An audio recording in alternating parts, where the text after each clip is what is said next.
video tip today.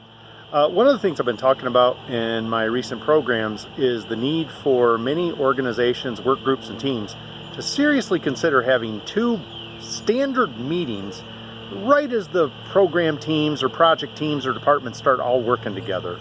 Meeting number one, how do you use the different communication tools at your disposal and when?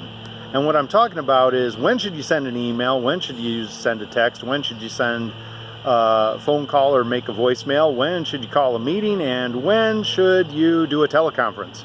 And make sure people are on the same page on this, because if you have people having different rules about how to use these different tools, you're going to start having communication problems clearly. And the example I like to give is just imagine if you had one person on your team that basically sees email as instant messenger, another person who only checks their email 4 times a day, and the first person sends the second person a critical urgent communication.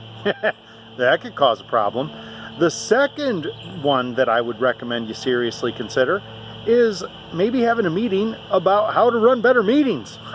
I've actually been doing a new program on managing and leading better staff and team meetings. I've actually been leading it for a few years, but I've added some stuff recently.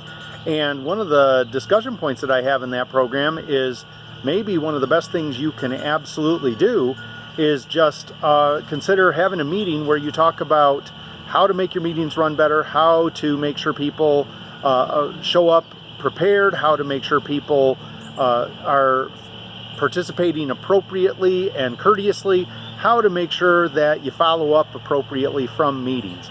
And I think just having that opportunity to get people together in a room and talk about what you're trying to accomplish when you're holding meetings with your team and how to make that time work better for everyone involved is a really good idea to consider. So think about both of these ideas and add those in maybe as agenda items for one of your upcoming group, team, project, or department meetings.